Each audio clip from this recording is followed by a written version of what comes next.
皆さんこんばんは、みくです。今日はじゃん、無印良品での購入品紹介をしていきたいと思います。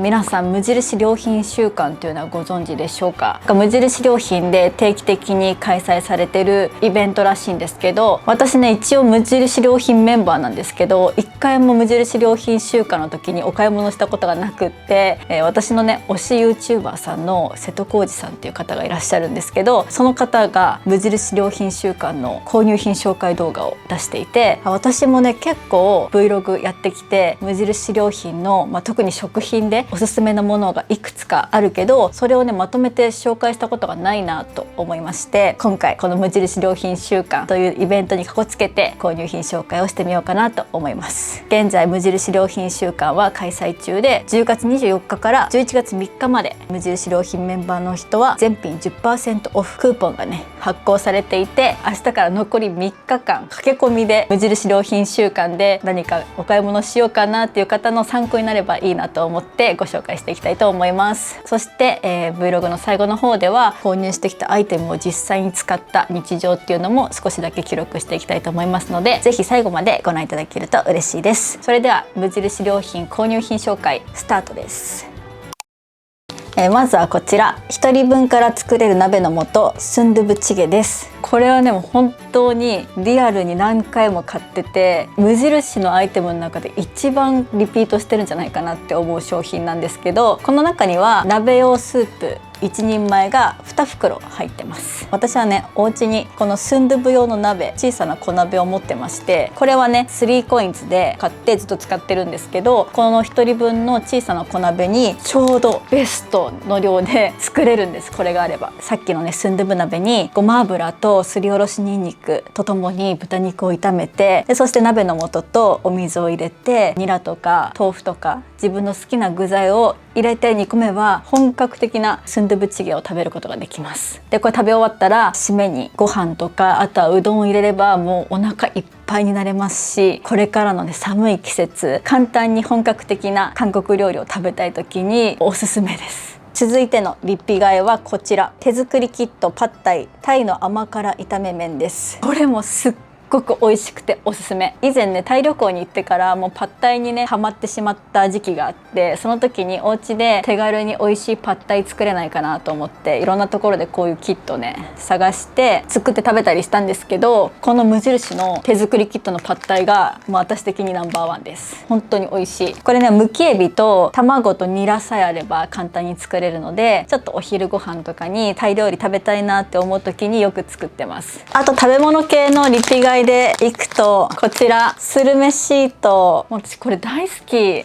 このねスルメイカがシート状になってるからすごく食べやすくて、噛み応えもしっかりあって、動画編集とかしてる時に口寂しいなっていう時にはこれをねデスク横に置いてパクパク食べながら編集してます。はい、その食べやすさっていうのもすごく好きなポイントで、気づいたらね2袋も買っちゃいました。無印のお菓子の中で一番好きなものかもしれません。あとはこちらもリピ買いですね。1人用のバターチキンカレーです。もう無印のカレーはね定番かなと思うんですけど、私は無印のカレーの中で一番バターチキンが好きです。でこれがね1人前の量で入ってるのがすごく使いやすくて、今日ちょっとねインドカレーの気分だなみたいな時はスーパーとかでナン売ってるじゃないですか、もう出来上がってるやつ。それを買ってお家に帰って食べるっていうのが月1、2ぐらいで発生してます。あとはねリピ買いしようと思ったんですけど、近くの店舗になかったのでちょっと使いかけですが、これもおすすめしたいと思って紹介してもいいですか。こちら紅はるかのスティック芋羊羹、こちら季節限定の商品ですね。これねもう羊羹好きの人ぜひね一回買ってみてください。この袋の中に7本の羊羹が入ってるんですけど、こういう感じでね小さなスティックの中に紅はるかの芋羊羹が入ってるんですが、これ食べ方がここをね封切らずにこの下からこう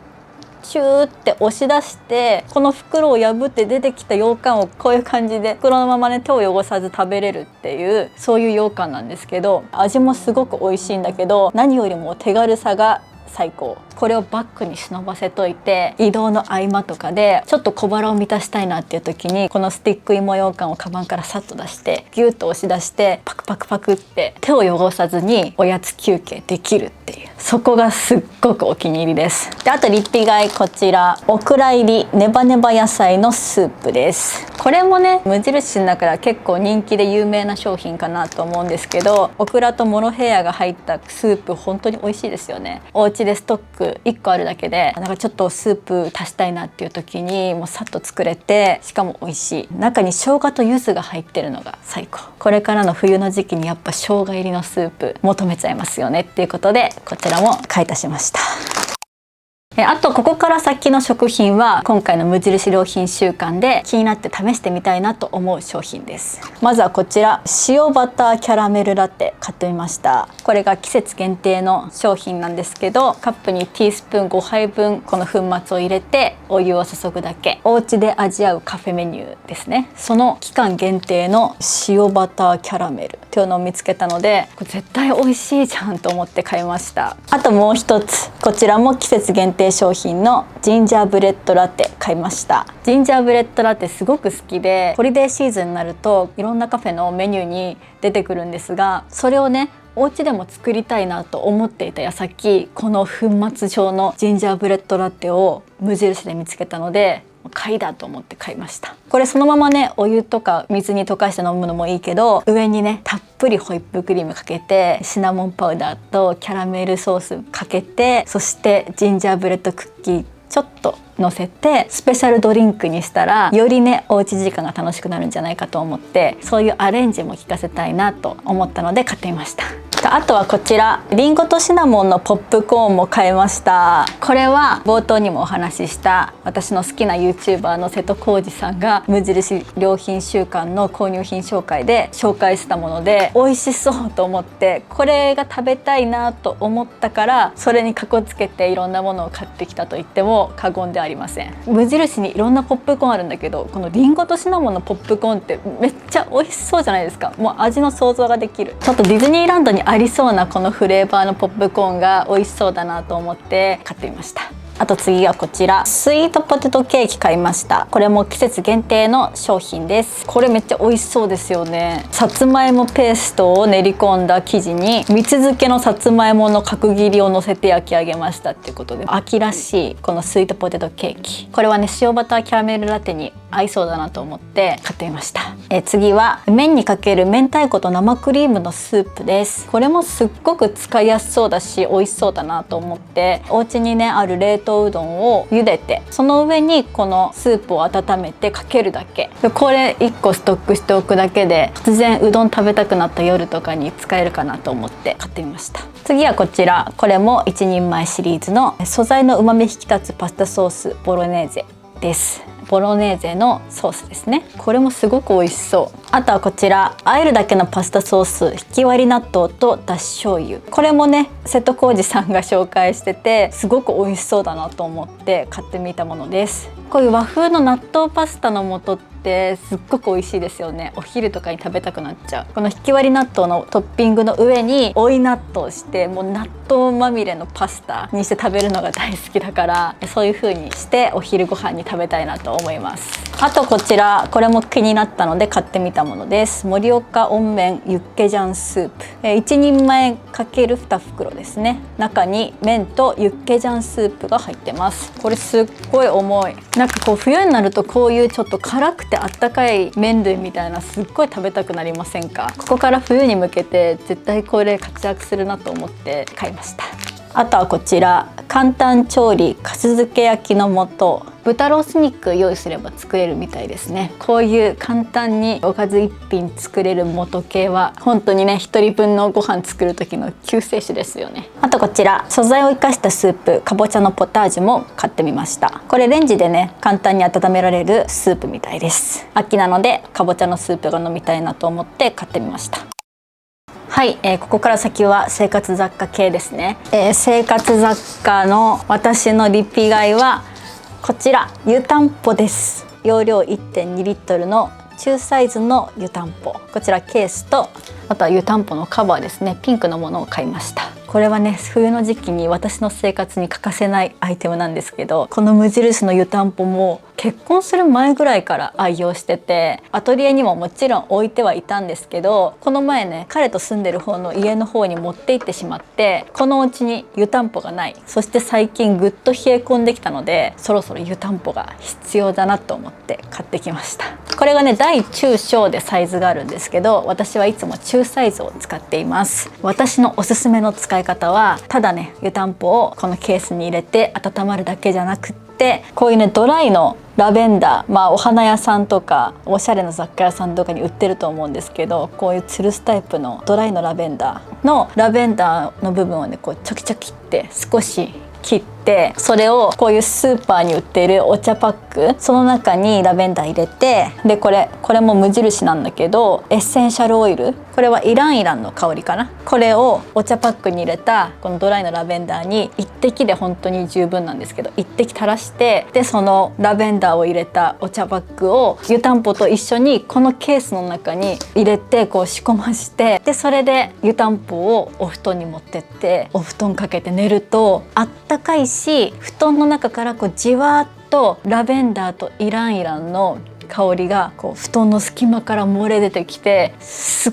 ごくリラックスしながら寝れるのでおすすめです。ぜひやってみてください。あとこちら、これは初めて買ってみたんですけど、敏感肌用ボディーソープ、泡タイプですね。ちょうどボディーソープ切れたなと思っているタイミングで、泡タイプのやつもあるんだと思って、でしかも敏感肌用ということで買ってみました。あともう本当に地味だけどボディタオルとか、こちらのね水切りネット、これも今ちょうど切らしたので99円で30枚も入ってるので、これいいなと思って買ったりとか、あとはお休み前の薬用重炭酸タブレット7回分、これも買いました。この薬用重炭酸タブレットは無香料無着色っていうのがもうすっごいいいなと思って買いました。この炭酸タブレットを入れて、そこにプラスして自分の好きな、色付きだったりとか香り付きの入浴剤を入れると、ここに書いてある肩こりとか疲労回復とか冷え性とかそういう効果も得られつつ、香りとか色の見た目でリラックスして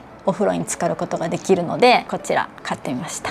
あとはこれも買いました。これはシュロの棒たわしショーですね。これは本当にこの無印良品週間のおすすめみたいな感じで紹介してるのが上がってきて、この棒たわしはその紹介してる方が言うには、こういうせいろ、そのせいろを洗う時に棒たわしでこのせいろのこの隙間、この部分をねこうシャカシャカシャカって洗って汚れを落とすのにとっても便利ということで紹介してて、確かにその手入れする時にこの隙間の部分の汚れとかね落とすのすごく大変だなと思って気になったんですけど、この棒たわしでこうシャカシャカっとすれば結構汚れが落ちるよということで、こちら買ってみました。あとは大物、まずはこちらメイクボックス。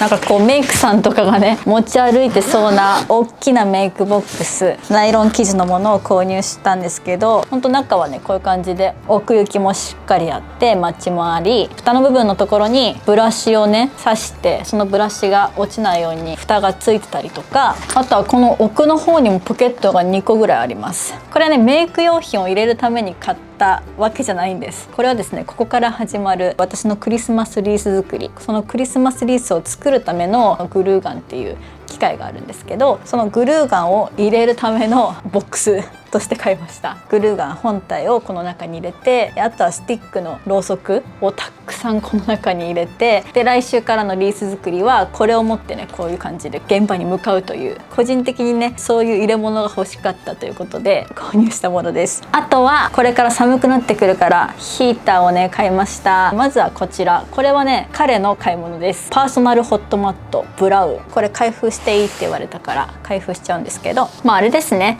足元に引くヒーターです。これぐらいのマットになってて、その端のところにコードがついてて、暖かさは弱から強まで一応選べることができて、このマットの上に足乗っけるとじわーっと暖かくなるホットヒーターです。で、私もねこちら羽織れる電気ブランケットを買いました。このアトリエで私は動画編集作業をしてるんですけど、このガラスの向こう、この奥にね小さな寝室があるんですけど、その寝室内にクーラーもあるので暖房を入れることができるんですけど、寝室が狭すぎてクーラー入れるともう暑くなりすぎちゃう。でもクーラー消すと寒すぎるっていうね、そういうねこう絶妙に温度管理がしにくい場所にパソコンを置いてるので、冬はいつも暖かいモコモコのパジャマとか靴下とかをいっぱい着込んで寒いっていうのを耐えてたんですけど、今回この羽織れる電気ブランケットを買ってみたので使ってみようかなと思って。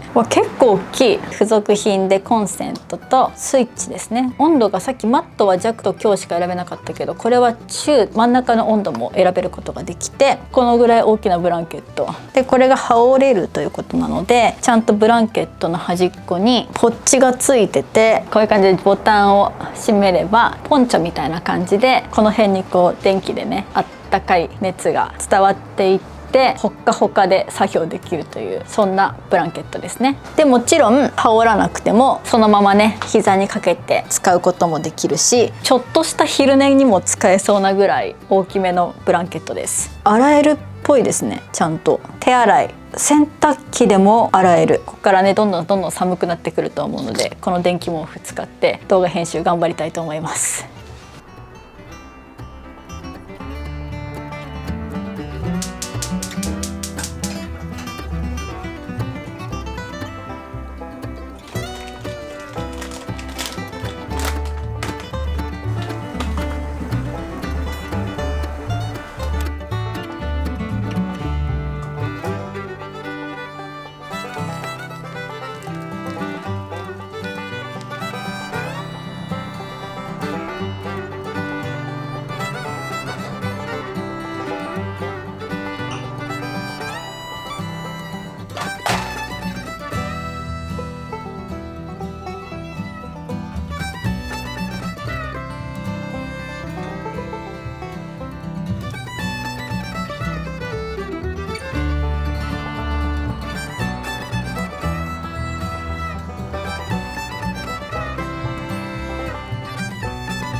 じゃあ行きます。始まりました。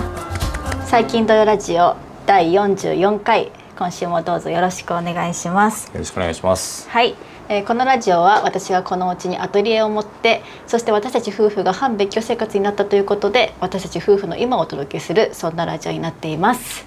今週は雑談をする間もなく、先週応募したご飯のお供グランプリを開催していきたいと思います。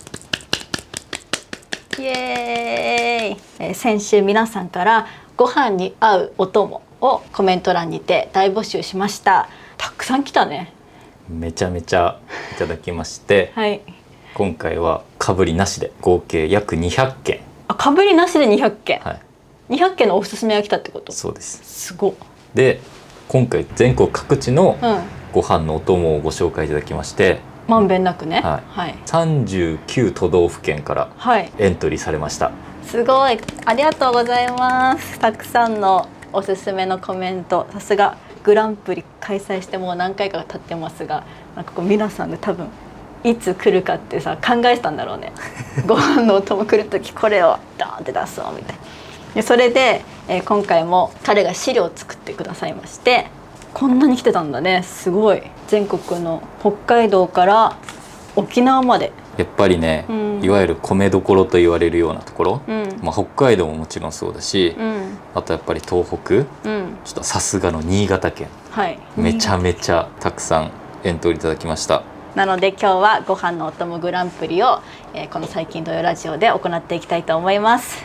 はい、彼がアンテナショップで買ってきてくれたご飯のお供がここにずらっと並んでいます。総勢10個。こちらを1個ずつ食べて、最近同様的ご飯のお供グランプリを決定していきたいと思います。はい、一応今回エントリーこの10個の選定理由としては、一番はやはり得票数、一番コメントが多かったものから、同じ県はできるだけ被らないように、日本各地のいろんな地域からエントリーされるような形で10個選ばせていただきました。はい、じゃあ早速食べていこう。はい、まずはですよ、はい、どの米に合わせるのかっていうところでまずご飯のね、はい、土台の方から、はい、そこは抜かりなく、はい、新潟県民の皆様から、はい、新米でおすすめはとにかくこの新之助だと。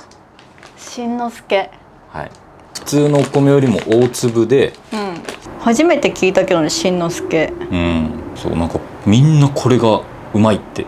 そうなんだ。そう、逆にこれ以外新潟の人はおすすめしてこなかった。そうなんだ。なんか最近できたっぽい。聞いたことないもんね、初耳。本当だ、新潟から日本のお米の新基準って書いてありますね。はい、これも新潟のアンテナショップから買ってきてもらって炊きました。はい、なので炊きたてご飯とともにご飯のお供グランプリ開催していきたいと思います。はい、オープン。すごいキラキラだね。すごいね。確かにちょっと大粒な感じする。本当。よし、じゃあこれで食べていきましょう。はい、こんなにいっぱい集まると思わなかったね。本当。みんないろんなご飯のお供知ってるんだなって思って。ね。面白かった見てて。もうちょっと俺のなんていうのコメントをどこもちゃんと正確に拾えてるかわかんないけども、佐賀から少なかったんですよ。ないあるでしょって思ったけど、佐賀あるの？やっぱね、海苔がさ。そうね、海苔ね。また海苔グランプリやったらいい。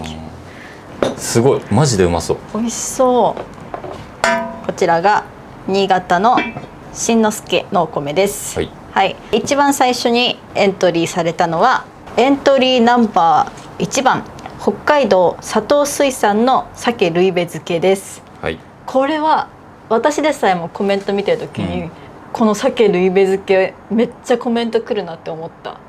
北海道産の天然鮭とイクラを鮭醤油が入ったタレで漬け込んだベストセラー生珍味です。身の歯ごたえと透明感、とろける食感と凝縮された旨味をご堪能くださいということで、北海道産の天然の鮭とイクラを使って、鮭から作った鮭醤油、鮭なのかな、鮭ね、私思った鮭上質なとろける旨味を凝縮させていますと。はい、こよとりネーム小鳥さんから、ご飯のお供は北海道鮭類別漬けがおすすめです。こよとりネームハリネズミさんから、北海道にある佐藤水産の鮭のルイベしか勝たん。今は北海道を離れて暮らしていますが、未だに私も取り寄せたり、どさんこプラザでも買ってしまいます。こよとりネームおにぎり丸さん、贅沢したい日の鮭ルイベ漬け、贈答品としても大人気。私も何かのお礼にはこれと毎回決めています。そのままご飯にのせてもいいし、おにぎりの具にすると少し温まってとろっと食感になり、それもまた美味しいですということです。すごい。おお、もう漬けサーモンじゃん、ほぼ。おお、ねっとりだね。合間にイクラいる気する。もういるね。うん、ほらイクラいるよ。美味しそう。絶対美味しいじゃんこれ。見て、イクラ結構いっぱいいるわ。見えるかな。贅沢やなこれ。そう、ちょっと同化しちゃってるけど結構イクラある。食べてみよう。はい、この米がまずうまそう。ね。おお。じゃあいただきます。うん。うま。何これ。うん。うまっ。てか米うまっ。まず米にびっくり。米すごいね。うん。ちょっと待って。米のうまさからまず。ちょっと待って、この米うますぎ。米がうま。米うま。米うま。ちょっと待って。米の甘みすご。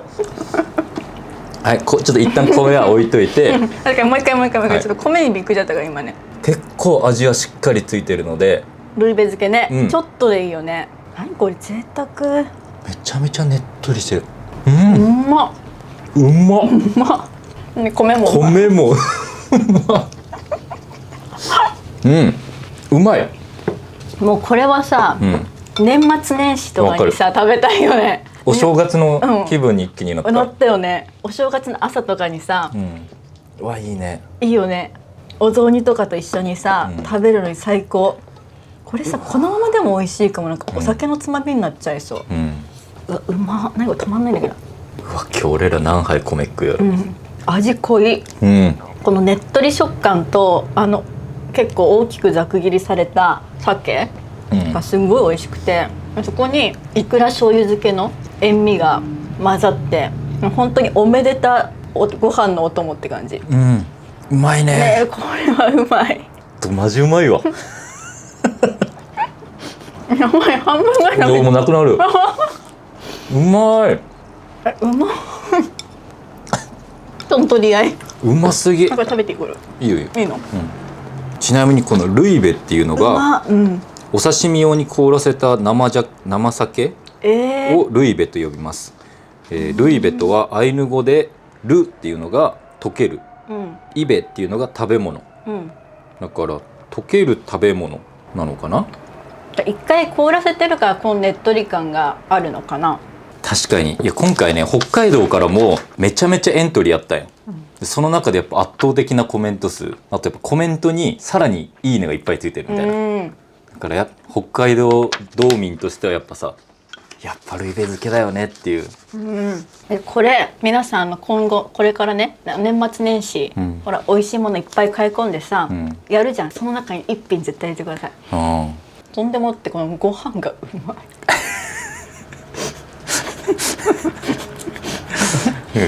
ちょっと米のうまさにも度肝を抜かれてますが、この鮭ルイベ漬け、佐藤水産さん、素晴らしい。素晴らしい。マジで美味しい。本当にうまい。本当にうまいよね。いやー、ちょっと美味しすぎるわ。波乱の幕開けですね。毎回さ、グランプリさ、エントリーナンバー1が強すぎるからね。じゃあ次行きましょう。エントリーナンバー2、宮城県陣中具の9割牛タン仙台ラー油です。これはゴロゴロと大きくカットした牛タンと陣中オリジナルの調味油を合わせました。牛タンの味わいと食感を楽しめる一品。専任のラー油の製造職人が数値には出ない素材の状態から加熱時間を見極めてラー油の香り、牛タンの食感を最大限引き出す技で作り出していますということです。コヨトリネームミックさんから、陣中の牛タンラー油はお土産に買っていっても普通に食べても好評でご飯が進みまくり食べ過ぎます。他には、陣中牛タンラー油は牛タンが9割という肉々しいラー油で食べ応えがありますということです。牛タンラー油、私正直さ食べるラー油さ、人生であんま食べたことないんだよね。わかる？わかる。食べるラー油でご飯あんま食べたことないの。今回ね結構ラー油系のねエントリー多かったよ実は。あ、本当？でもその中でも、もうこれが圧倒的というか。ちょっと待って、これおお、出してみようか。あ、すごい結構ゴロゴロ。本当？ルーローファンぐらい。うわ、本当だね。これとかすごい大きい。そんなにめちゃめちゃ辛い感じじゃなさそう。香りがいい。こういう肉々しい、本当に。ご飯がないので追加します。すっごいゴロゴロ。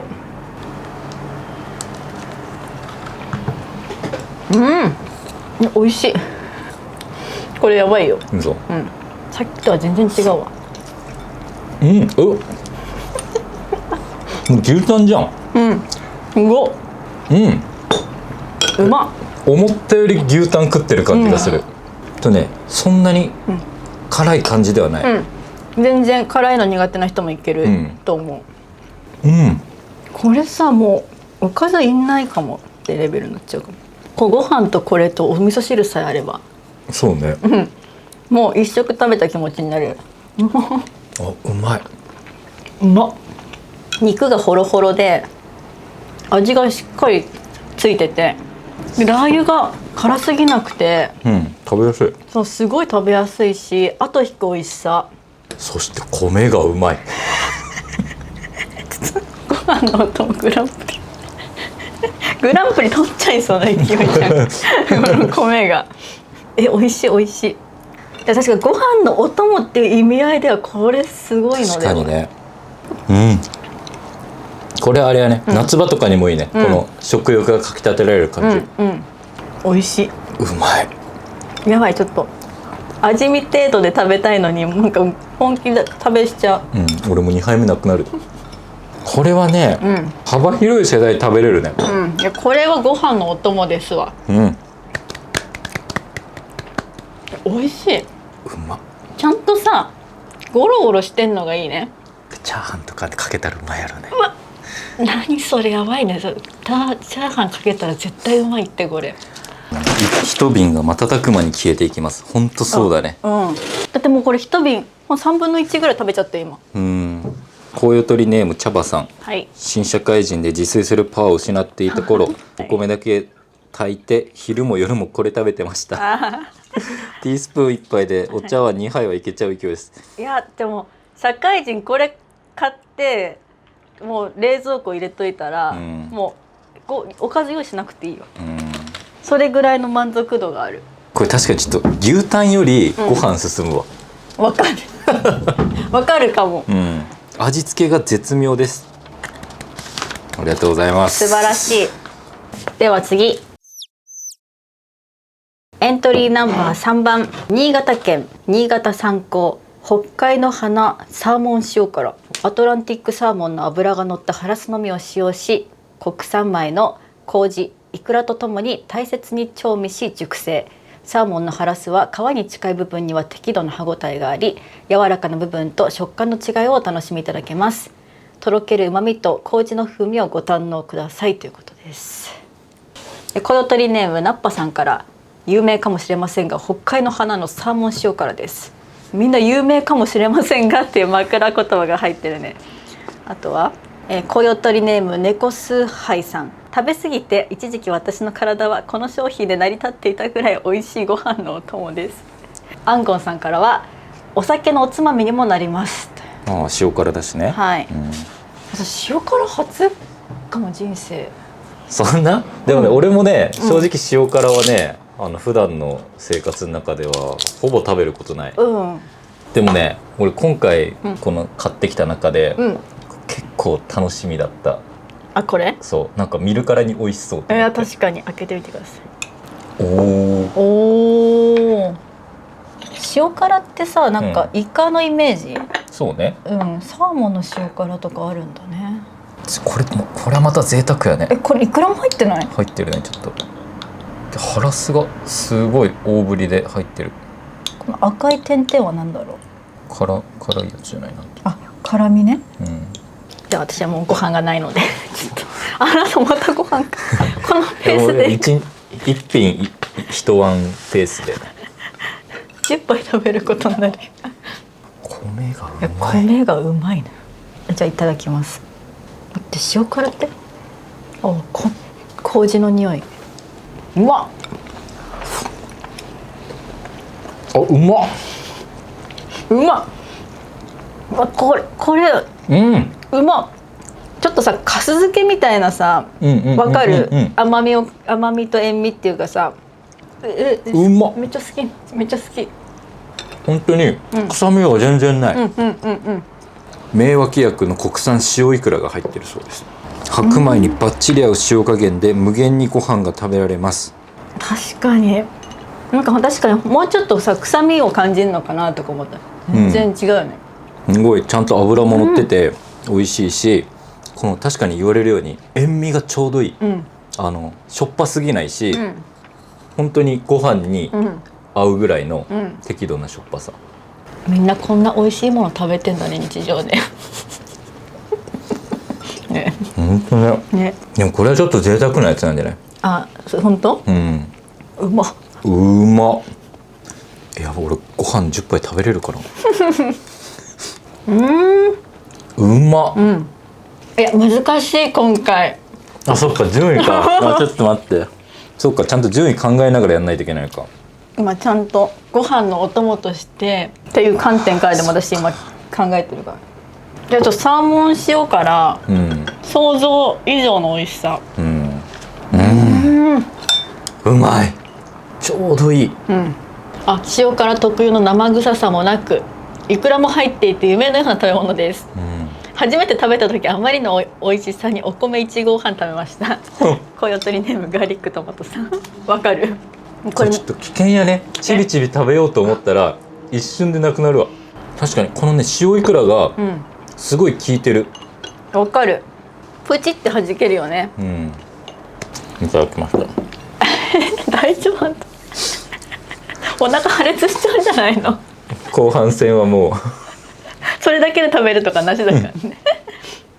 いや素晴らしい。いや素晴らしい。マジ美味しい。さすがやっぱ新潟は違うね。時間が置くとより熟成が進んだ麹の豊かな味わい感じられるらしいよ。これはいいね。じゃあ次行きましょう。続いてがですね、同じく新潟からです。先ほども新潟からだったんですが、新潟はねエントリーも多かったし、とにかく得票数が多いのが2つあって、さっきのサーモン塩辛とデッドヒートを繰り広げ、なんと今回全体で得票第2位の商品になります。それがこの鹿島屋さんの鮭茶漬け。鮭茶漬け美味しそう。お湯かけるってこと？そのまま食べてもいい。お湯かけて食べるのが基本だけど、そのまま食べても美味しいっていうこと。いや、なんかね、お茶漬けとしてではなくご飯にそのまま乗せていただくのが一番美味しいってことで、この長年愛され続ける鹿島屋の看板商品、脂の乗ったキングサーモンだからこそ作り出せるしっとりとしたうまみとまろやかな味わい、鮭のうまみと程よい塩加減が温かいご飯やおにぎりの具に最適の一品ですということで、とにかくコメントが多くて、これはなんとコメント数が10件です。すごいね。そう、最初俺これ1位かと思った。もうあまりにもコメント多くて、でもなんかさ、普通の酒、わかるわかる。もうスーパーに売ってるよね。そう、普通の酒ほぐしとは違いますよって。お、しっとり。すごい。なんか身がさ、細かく裂かれてるね。なんかね、オレンジ、しっとりしてる。すごいしっとりしてるね。見た目はなんか普通の鮭フレークに見えますけどね。香りも結構鮭フレークって感じの。何これ？うまっ。鮭フレークのもう上位互換っていうか、もうキングみたいな感じ。うまっ。コウヨトリネームキリさん、私のご飯のお供ダントツナンバーワンは新潟加賀屋の鮭茶漬けです。ちょっとお高めなのでご褒美なお供になってしまいますが、しっとり鮭ほぐしが最高に美味しいです。コウヨトリネームみたらしさん、素材にこだわって丁寧に手作業で作られているそうで、冗談抜きで瓶詰め鮭の概念が覆るくらい美味しいです、想像する普通の鮭フレークではないです油がすごい、油乗ってる感っていうか、この鮭自体の旨味がすごいね。うまっ。コウヨトリネームちえさん、頻繁には買えませんがちょっと贅沢したい時に買っちゃいます、ほら、油が乗った鮭と味付けが本当に絶妙。私さ、鮭フレーク大好きなのね。食べてるよね。全国お土産グランプリも過去に受賞していたはずですだって、みんな茶漬けって書いてあるけど、もうそのまま食べてるね。いつも高い鮭フレーク買うと、一個一個の切り身がしっかりしてて、なんかその切り身をかじって食べるみたいな感じの鮭フレークが多いんだけど、これはなんかさ、なんていうか細かくほぐしてあるじゃん、ご飯との絡みがすごくいい、これさ、おにぎりにさ入ったらやばいよね。同じこと言おうとして、本当にうまい。このなんていうの、もう王道の商品じゃん、誰もが食べたことあるこの鮭ほぐしだけど、違う異彩を放ってるね。美味しい。うまい。そのまま食べるのも美味しいんだよね。これちびちびやりながらさ、日本酒とか。いや、もう本当それいいね。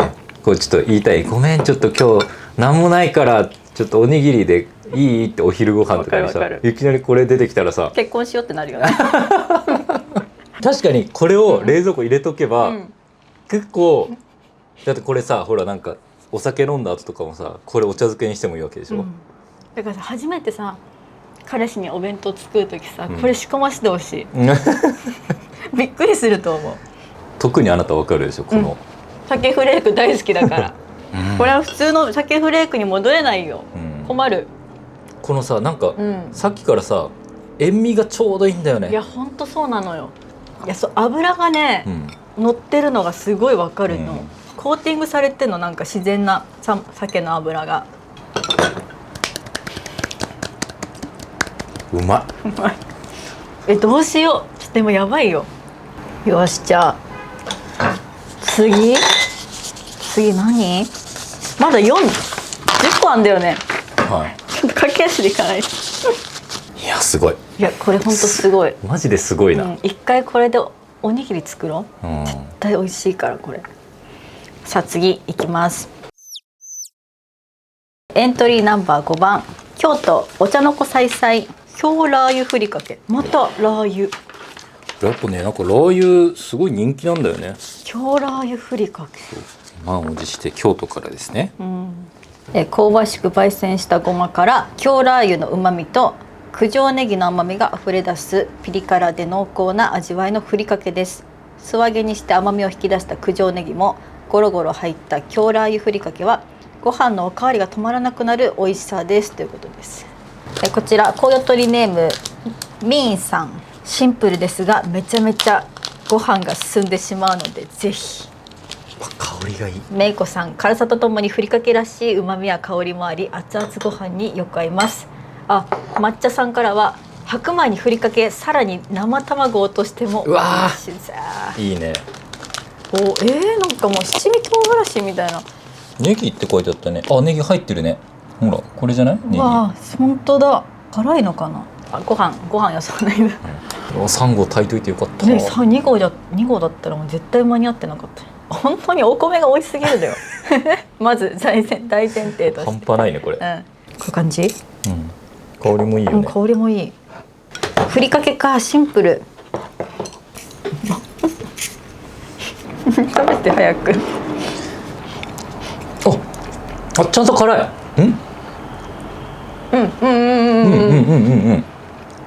うわー、やば、これうまいね。確かにネギだわ。ネギ。私あんまこういうふりかけ好きじゃないのよ、辛いふりかけみたいな。ネギだ。ネギの風味がすごい。でも甘みもね感じる、ちゃんと。でちゃんとピリ辛。食感は結構ごまが多いから、ザクザクしてる、うん、結構いっぱいかけてもさ、うんなんか味濃すぎないよね、うんうん、これうまい。これうまい。こんな外れがないことある、うん、確かにこれ卵かけご飯うまいねこれ確かやに。りたいね。これ卵かけご飯のにかけたらやばい。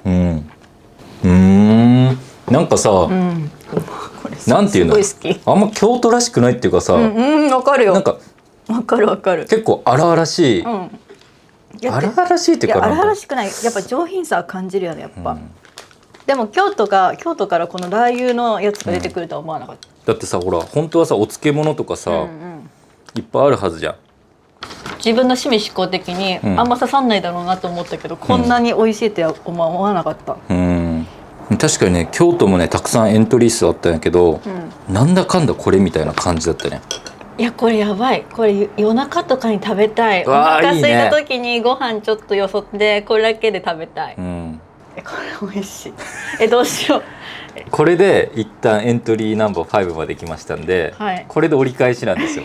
ちょっとどうしよう。すごい。コウヨトリの皆さんと共にこのグランプリシリーズが育ってってるラジオの企画として、みんな渾身の一玉みたいに投げてくるから美味しすぎる。美味しいね。外さないね。もうちょっとコーズつけがたしっていう感じで、いややばいね。次行こう。続いて折り返しエントリーナンバー6番、島根出雲庵奥出雲山椒じゃこのり頼むからご飯ください。豊かな風土で栽培した朝倉山椒を使用。この山椒は高級料亭でもよく使われています。最強のご飯の友のじゃこと海苔、そして上品な山椒の香りが口の中で広がる最高の一品です。コヨトリではのり塩さん、山椒の爽やかさが美味しい一品です。超愛用さんからは40年代のお友達から教えてもらい、初めて食べた時はその美味しさに感動しました。白米に合います。頼むからご飯くださいって商品名に入ってるの面白くないね。ちっちゃい小瓶だね。ほう海苔の佃煮みたいな、山椒とじゃこと海苔だからあんまりね、島根とかからさコメント来なかったんだけど、なんかこれが来たんだよねやたら。どんな感じ？ペーストっぽい感じだね。海苔の佃煮みたいな感じだね。海苔入ってんだもんね。ああ香りがいいです。山椒の香り。はい。で本当見た目的にはさ、これが一番ご飯のお供感ない？あなたもまたいっぱい食べた。いや少なめにしてる？これ少しでいい気する。ちょっと少しだけ乗せて。うわー。香りがいいよね。わーい。うますごい。奥深い。いや美味しい。なんかすっごいありがたい味がする。日本人でよかったみたいな味しない？いいね。やっぱいい山椒って本当美味しいもんね。これは本当ちょっとでいいよ。こんな出さなくてもよかったぐらい。確かに結構本当さじゃこと山椒とバランスがすごくいい。うまいです。いやご飯のお供って確かにこうだよなっていうなんか形としてはね、美味しい。やっぱ佃煮って美味しいね。ここに来て、お腹がいっぱいになってきました。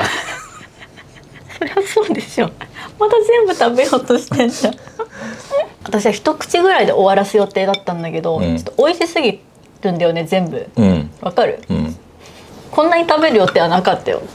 これはすごいね。ちょっと待ってマジで全部うまい。わかる。これはもう本当日本人でよかったっていう味する。よし次行こう。エントリーナンバー7番山口萩井上商店しそわかめです。これも多かったんですよ。しそわかめ。山口県萩地方では古来より天日干しのわかめを細かく刻みご飯にふりかけて食す習慣がありました。当店のしそわかめはこの食文化に習い柔らかく適度な歯ごたえのわかめ素材にしそ、ごま、かつおだしで味付けしたソフトふりかけです。温かいご飯におにぎりに卵かけご飯の一味プラス卵焼きに混ぜたり、麺類、冷ややっこ、納豆の薬味などいろんなお料理のトッピングにご利用いただけますということです。ユンチョメさんから、ご飯に振りかけるだけで食物繊維も取れるのが嬉しいポイント。忙しい日のご飯のクオリティが一気に上がります。シンプルにクリさんからは私の好きなご飯のお供です。しそわかめ、なんかさ食べたことありそうな見た目はしてるよね。なんかスーパーで見かけそうなね。見た目、なんかちょっと俺も本当かどうかわかんないけど、こういうソフトふりかけの、日本で初めての商品らしいよ。そうなの？ソフトふりかけって美味しいよな。いただきます。しその香りすごい。うわー美味しそう。いいね。わかめいいよね。うまい。うまい今までの中で一番味濃い。わかる。ちょっとでいい。うまっ。なんか似た商品確かに食ったことあるけど、ちょっと深みが違う。わかる。なんだろう、このわかめの歯ごたえっていうのかな。あと香り？香りがすごいね。しその香りが今まで食べたこういうやつの中で全然段違いなんかしてくる。これ混ぜご飯にしてみ。ね。いいね。おにぎり、この鮭茶漬けとこの混ぜ込み2種類用意したらもう最強。すごい。俺7杯目よ。未だにうまいんだけど。いや美味しい。これ多分さ、山口県民の人から結構コメントあったけど、多分もう普通に食卓にあるやろうね。ね、ちょっとずるいね。ちょっとなんでもっと早く教えてくんなかったんだろうって。かつおだしで味付けしてるから深みがあるんだよこれ。なるほどね。これさ、卵焼きに混ぜたりもしたら美味しいんだって。冷ややっこに乗せてもいいんだって。冷ややっこいいかも。絶対美味しいね。納豆に入れても美味しいね。いやこれは美味しい。山口これほんとちょっとでいいわ。ちょっとで、この見た目以上にインパクトがあります。いやわかるわかるわかる。見た目やっぱちょっとさ地味にさ、見えるけど、奥深さが違うね。美味しい。お腹いっぱいだよ。あと3つですね。続いてがですね。やばい。いいですか紹介して。エントリーナンバー8番、徳島県大野のり卓上のり日の出や味付けのりです。上質の海苔を産することで知られる有明海、その中でも優良な浜の上級品だけを厳選いたしました。香りよく焼き上げたその海苔に甘辛ピリの3拍子揃った味付け、いい海苔だけが持つ歯切れの良さ、心地よい香味がお楽しみいただけます。私味付け海苔大好き。私味付け海苔さ、スーパーの安いやつ使ってさ、もうそれだけで食べる私。そうね、ずっとパリパリパリパリやってね、でもね、なんといっても、私も佐賀出身のそうなんだ、海苔にうるさいよね、人間としては、ちょっとこればっかりはちょっとだけライバル視させていただいておりますよ。本当にね、美味しい海苔とそうでもない海苔は本当に違うから。いつも言うよねそれ。海苔はね、絶対にね安物買いはしちゃいけない。そうなんだ。そう。じゃあ私が安い味付け海苔をバリバリしてるのはじゃあどうなのね。いやそうおつまみとして食べてるでしょ。そう。でもちょっと高い海苔は本当美味しいからね。楽しみやばい私。ちょっといいですか、1枚。わかる？いやもう全然違うわ、触った感で。分厚い？いややばい、これ絶対パリパリ。普通さ、これね、このクオリティの海苔は普通味付けにしないんですよ。そうだよね。もう分かる。私だってこのままでいつも食べてるから、持った瞬間にもう分厚さとこのパリパリさが全然違う。ちょっとさ、これ贅沢すぎるんじゃない？いやちょっと待って。このクオリティを味付けにした。やばい。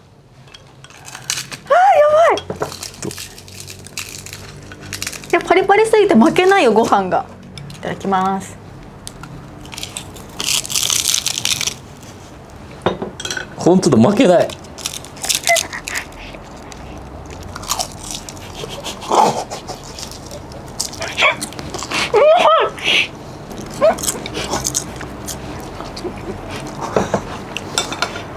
これねダメだよ。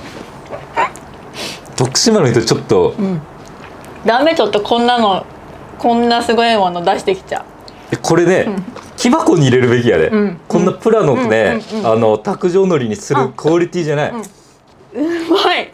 コウヨトリネーム金木犀知らないでさん、5秒から10秒程度ご飯の熱で海苔を柔らかくしてから食べるとご飯に巻きやすくておすすめですだって。他県のお供たちと合わせても美味しいはずですだって。うま。海苔をさ歌ってる県はさ、そこまで考えられてるね。他の音も巻いてみっていう。ちょっと美味しすぎてやばい。すごい。あ、隠し味で七味がピリッとついてるらしい。ちょっと辛い。味付け海苔って大体甘いのよ。これはなんかちょっと口の周りがちょっとピリッてする。そんな辛くはないんだけど、ちょっとやっぱピリッっていうのがふわっとする。ちょっとこれあとリピ買いしよう。これどこで売ってんのこれ。これはですね。箱で買おう。年末年始ずっとこうやってこれ食べる人。これでも商品開発がちょっとクレイジーやねこれは。ちょっと美味しすぎちゃわいな。ちょっと味付け海苔好きっていうビーキが入っちゃってるかもしれないけど、それなしでもちょっと今まで食べた味付け海苔って何だったんだろうって。いやこれね味付け海苔にしちゃいけないやつよね。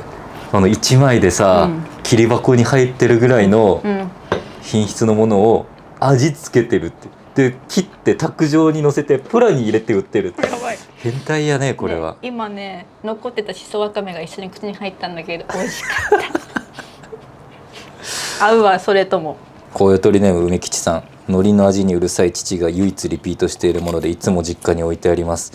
名前の通りパリパリで濃いめの味なので白ご飯との相性もバッチリです。徳島県民の大半の家庭に常備されてると思います。今すぐ徳島県に住もう。コウヨトリネームライサ大森派さん、食べ始めたら止まりません。何もしたくない日やおかずを作るのがめんどくさい時はご飯と大野海苔と即席味噌汁で満足できます、美味しすぎる。お供にしろよ。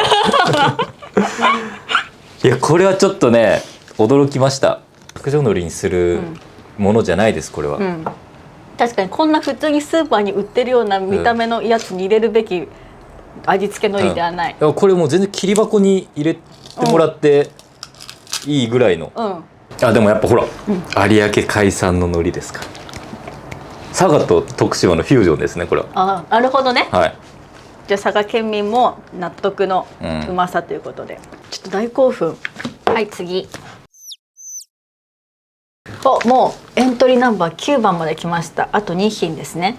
こちら高知池沢鮮魚土佐の赤ガツオ青さのりです。新鮮なカツオを秘伝のタレで味付けした高知県民の食卓を彩るソウルフード。50年以上代々伝わる上町池沢本店秘伝のタレで、刺身で使う新鮮なカツオをじっくりと甘辛く煮込み、中にカツオと出汁のうまみを染み込ませてからガーリックオイルと一味でピリ辛に仕上げています。一口食べると止まらない高知県民の飯友です。売上の8割以上が高知県内、地元高知に一番愛されています。高知行きましたからね。そう私たちこれがね、いろんな味があって、これはね青さのりなんだけど、他にもニンニクと柚子、でちょっとねばらけはしてたんだけど、今回そのご飯のお供選手権ということで、どこどこで買えますみたいな情報もね、たくさん書いてくれてるんだけど、その中やっぱアコメ屋と久世福商店さん、この2つがで買えますよっていうコメントが非常に多かったんですよ。いいね。でその中で、コウヨトリネームにゃんこさん、久世福商店で働いているものです。中の人来た。巷では、鮭鮭明太が有名ですが、この高知の池沢鮮魚店が作る土佐カツオ青さのりが隠れた名品で、ご飯が進みます。鮭鮭明太も来てたよね。コメントいっぱい来てたんだけど、結局この土佐の赤カツオシリーズが一番人気だったんですよ。で特に青さのりが、一番多かった。赤カツオのご飯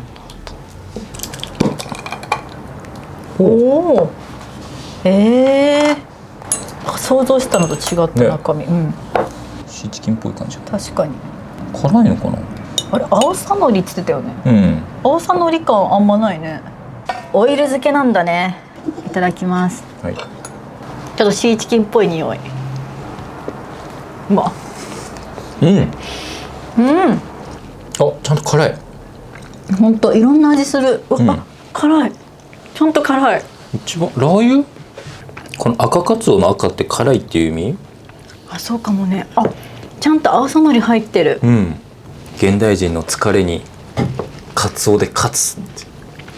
美味しい。うん。もうツナマヨじゃなくてこれだね。辛いね、結構辛い。そうね。ピリピリするわ。今までの中で一番結構ピリ辛。うん。確かにこれちょっと元気が出る系の。ちょっと待って、味付けのりの衝撃が余韻が余韻がちょっと。味付けのりでくる。そうだよね。ちょっとダメ。一旦これを。あ、そうだよね。でもそれしても美味しいレベルじゃない。これもさ、おにぎりの中身に入れても美味しい。結構でも味濃い。パスタとかね。パスタいいね。これでペペロンチーノうまいんじゃない？あ、絶対美味しいじゃん。なんかさ、これあれにも合いそう。ガーリックトーストとか。あ、パンね。うん。確かに。オイリーだから、絶対美味しくない？トーストにさ、ちょっとつけてね。マヨネーズと一緒にあれしても美味しそう。背徳トーストみたいな。いや、美味しい。でもこれいいね。アコメアと久世福商店で買えるなら、結構皆さんの最寄りのさ、駅ビルの中とかにさ、アコメア入ってたりとかするから試してみてほしいの。美味しい。ちょっと他のニンニクとか、柚子も食べてみたいね。全然違うんだろうね。素晴らしい。ねえ、2個食べ、3個か、食べきっちゃったじゃん。嘘でしょ。よかった。いや、2号か迷ったんよね。3号にしといてよかったわ。最後、エントリーナンバー10番、福岡12道江戸屋梅の実ひじき。梅の実ひじきは福岡県太宰府市にて海産物店江戸屋を創業した際に太宰府ブランドとして考案した商品です。この商品はしそ風味の肉厚ひじきのもちもち感に加え、梅のカリッとした歯ごたえで飽きのこない味のふりかけに仕上げております。これもさ、すっごいコメント来たよね。なんと、今回のグランプリの中で、最も得票数が多かったのがこの江戸屋の梅の実ひじきで、そうなんだ。なんと14件。14件。はい。で、もちろん福岡の人ははいこれだって言ってるし、はい福岡に行ってお土産で買ったとか、はいはい、太宰府だからね。そう、そういう結構他県の人からのエントリーも多かったようなイメージで、へえ。で正直僕らもはい。福岡住んでたことあるし、住んでましたね。スーパーでね、はい幾度となく見てる見てきてますし、し、太宰府のお土産屋さんでも見たことあるね。何度も見てきてますが、はい私たちなんと一度も食べたことないっていう。一回も食べたことない。ない。本当にない。本当にない。いや正直あんまそそられないよね。どう思いや、どう思このひじきと梅ごめん。をご飯にかけて食うって、正直なこと言っていい？私梅もさ、ひじきもそんななの。そうだよね。そう。だから手に取んなかったのかもね。で俺梅好きなんやけど、うんうんカリカリ梅はあんま好きじゃないの。あんまそのカリカリ梅でご飯を食うっていうイメージが分からなくまあて、確かにね。で量もさまあまああるやん。確かに。だから今まで手出したことない。そうだね。口に合わなかったら結構積むなって思って買わなかったんですけど、そんなに美味しいんだ。ノーマークだったよね。じゃじゃん。おお。すっごい香り。結構あれだね。梅の実大きめにザクザクって切ってあるね。そうね。私まだ子供の時にひじき苦手だなと思ってからまだほとんど食べたことないけど、大人になって食べるひじきはどうなんでしょう。確かにちょっとさ、やっぱ若者20代の時にこの梅の実ひじきでご飯食べようってやっぱなかなかなんなかったよね。やっぱなんかあの頃はね、あの頃はね。コメント数本当にやばいね。本当すごいんよ。そんなにって正直そう商品ももともと知ってるし、見たこともあるけど、そんな来るかなっていう。いやすごい。確か香りすごい。香りすごい。うまいわ。うまいわ。うまいわこれ。これこんなうまかったんや。私さ、ひじき本当に苦手なんだけど、このカリカリ梅のカリカリやばいね。小ゆとりネームパピプペポさん、肉厚なひじきと梅のカリッとした食感、少し甘みもある味わいがほかほか、ご飯にぴったりです。混ぜておにぎりにしてもいいし、冷めても美味しいです。小ゆとりネーム唐揚げにタルタルチャウネンさん、こちらの商品はかけるだけで想像を超える旨味が唾液腺を刺激してきます唾液腺を小ゆとりネーム丸尾さん、ミクさんも先生もおそらくご存知かと思いますが、ご飯にのせるとなんともほっこりする美味しさです。美味しい。小ゆとりネームウパさん、白いご飯とももちろんなのですが、具合の悪い時におかゆとの相性も良くて大好きです。これやばいね、確かにこれおかゆにも合うわ。小ゆとりネームダーコさん、こちらを炊きたてご飯にかければそれだけ何もいらないですあまりにご飯が進んでしまうのでちょっと買うのを控えてしまってます確かにね、うどんやパスタにも合う万能選手です。小ゆとりネームおこててさん、きっとミクさんも先生も食べたことありますよね。なかった、ごめんなさいでも私どっちもそこまで得意じゃない食材なのに、こんだけ美味しく感じられてすごい、やっぱ甘みも感じるからかな。あ、同じような人いるよ。小ゆとりネームシナモンロールさん、九州に旅行に行った時梅もひじきも苦手なのに、この梅の実ひじきを食べたら美味しくてお土産に立って帰りました。これ確かに止まんないかも。なんか、これバランスがすごい。なんかずっと食べてもうってならない。確かにこれさ、運動会の時のさ、おにぎりとかにさずっとおにぎりに混ぜてあ、これこんなうまかったんや。これさ、正直いろんなスーパーにあるやん。福岡のね。いやいや、東京にも結構あるよ。嘘。そう、いつも見るよ。俺よく梅買うからさ、梅コーナーのところにあるんよ。舐めてたね。いや、舐めてた。これでも本当にお互いどっちかが体調悪くなった時、これとおかゆでちょっと看病しよう。これおかゆにもう本当にめっちゃ合うわ。もちろん白いご飯もだけど、いや美味しい。福岡に嫁入りして初めて食べた時に感動し福岡県民はもうこれ日常すぎてさ、私住んでたけど10年、周りの人誰も教えてくれなかったね。いやー、美味しかった。そしてお米3合一粒残らず完食いたしましたはい。いやもうお腹パンパンですよ。いや、まだ食える。いや、総勢10個ですね。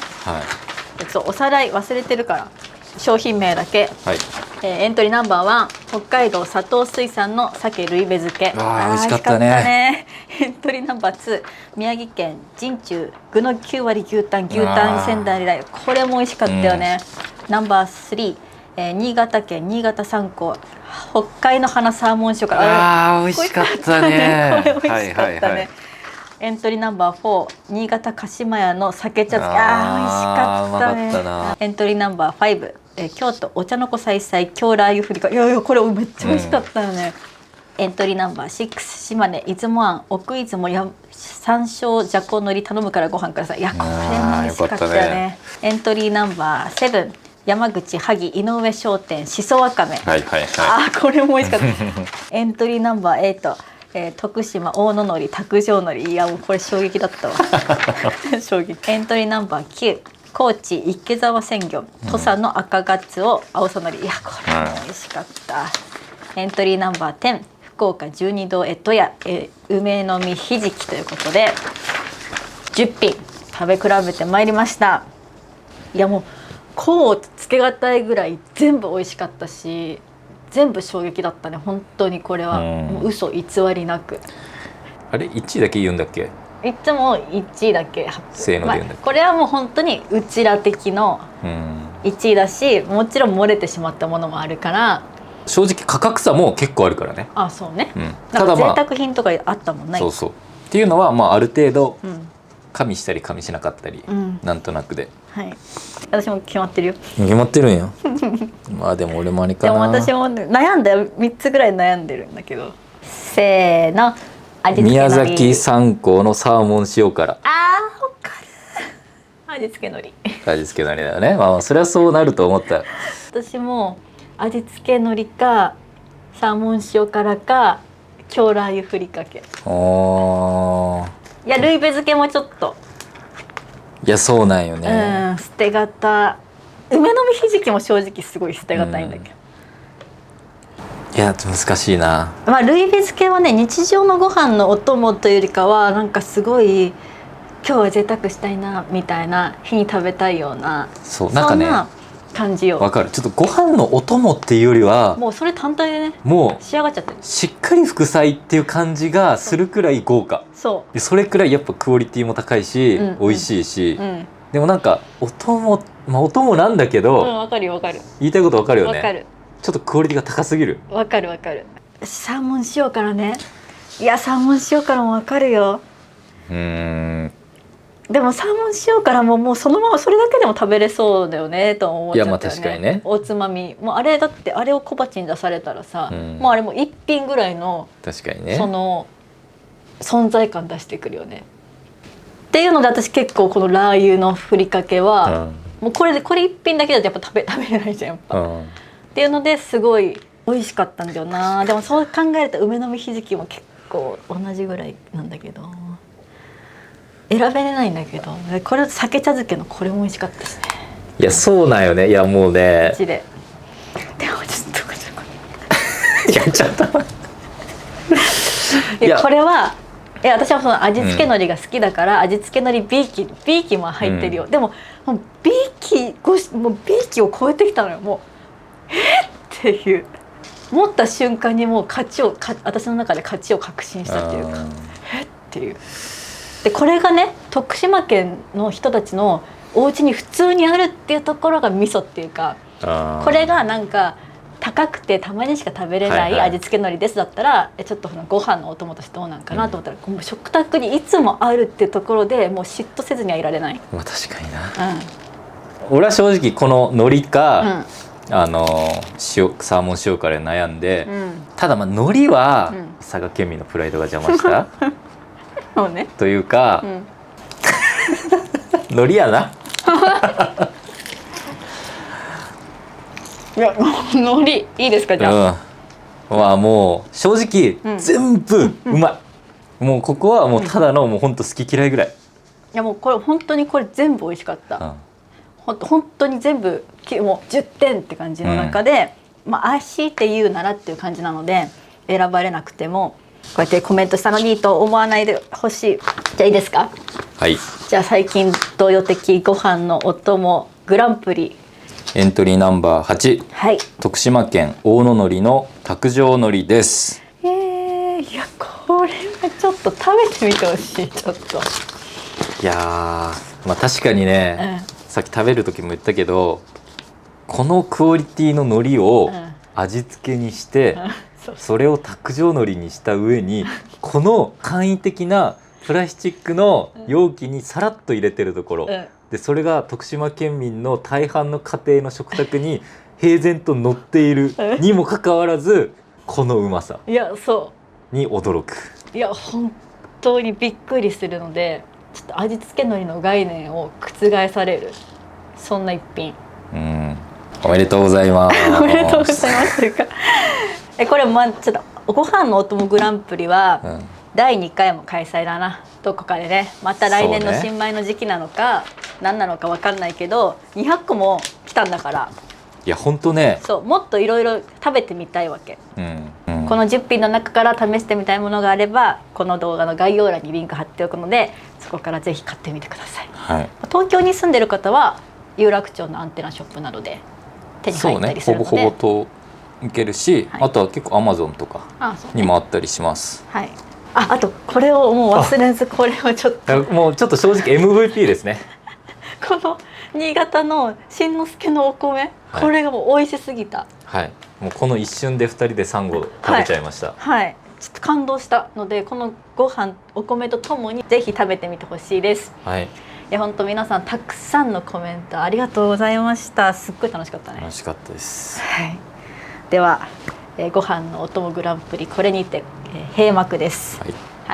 ではこのラジオでは、私たちへの質問相談、あとはトークテーマなど随時募集しておりますので、この動画のコメント欄にこよとりネームをつけて、コメントしていただけると嬉しいです。それでは今週もありがとうございました。また次の動画でお会いしましょう。バイバーイ。